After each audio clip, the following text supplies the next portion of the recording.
लंबी खामोशी के बाद भारत और रूस से जुड़ी एक खबर आई है। भारत और रूस मिलकर एक बड़ा खेल करने वाले हैं। तैयारी जोरों शोरों से चल रही है।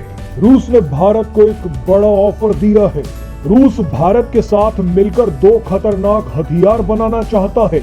ये दोनों हथियार आपके होश उड़ा देंगे। दोनों हथियार आपको दिखाएंगे, लेकिन उससे पहले जिस बात पर आपको ध्यान देना चाहिए वो ये है कि रूस भारत को ये हथियार सिर्फ बेचना ही नहीं चाहता, बल्कि भारत के साथ मिलकर बनाना भी चाहता है। भारत अब जो भी हथियार खरीदता है उसे मेक इन इंडिया इनिशिएटिव के तहत ही लिया जाता है, यानी हथियार का प्रोडक्शन भारत में होगा और हथियार की टेक्नोलॉजी ट्रांसफर भी होगी। ब्रह्मोस मिसाइल और AK-203 राइफल इसका सबसे बड़ा उदाहरण है। ब्रह्मोस मिसाइल और AK-203 राइफल का प्रोडक्शन भारत में ही हो रहा है। इसी कड़ी में अब रूस भारत के साथ मिलकर इग्ला-S एयर डिफेंस सिस्टम और सुखोई 57 5th जनरेशन एयरक्राफ्ट बनाना चाहता है। इग्ला-S एक man portable air defence system है जिसे कंधे पर रखकर मिसाइल दागी जाती है। जिस तरह से आजकल युद्ध में ड्रोन और अनमैन्ड एरियल व्हीकल का इस्तेमाल किया जा रहा है, उन्हें तबाह करने के लिए इग्ला-S जैसा पोर्टेबल डिफेंस सिस्टम ही कारगर है। इग्ला-S के अलावा रूस भारत के साथ मिलकर 5th generation fighter aircraft Su-57 भी बनाना चाहता है। Su-57 को आप सुखोई 57 के नाम से भी जानते हैं। Su-57 में आर्टिफिशियल इंटेलिजेंस का भी इस्तेमाल किया जाएगा। इस वीडियो को पूरा देखिएगा ताकि आपको भारत और रूस की असली ताकत दिख जाए। पास आ जाता है तो उसको रोकने के लिए इग्ला का इस्तेमाल होता है। कंधे से फायर की जाती है ये मिसाइल। लगभग 6 किलोमीटर तक इसकी रेंज होती है और 11,000 फीट की ऊंचाई पर उड़ रहे किसी भी फाइटर जेट, किसी भी हेलीकॉप्टर या किसी ड्रोन को ये ध्वस्त कर सकती है।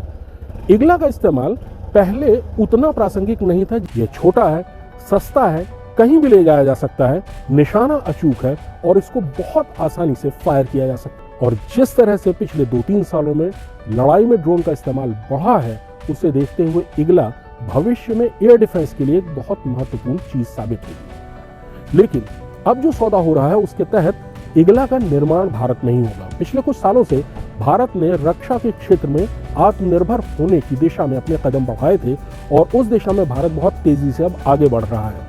अब कोई भी सौदा इस तरह से नहीं होगा कि विदेश से कोई सामान सीधे लाकर यहाँ पर इंडक्ट किया जाए भारतीय सेनाओं में, बल्कि ज्यादा जोर इस बात पर है कि तकनीक ट्रांसफर हो और उसका निर्माण भारत में हो, जिससे न केवल भारत रक्षा के क्षेत्र में आत्मनिर्भर हो, बल्कि यहाँ रोजगार के नए नए मौके भी बने।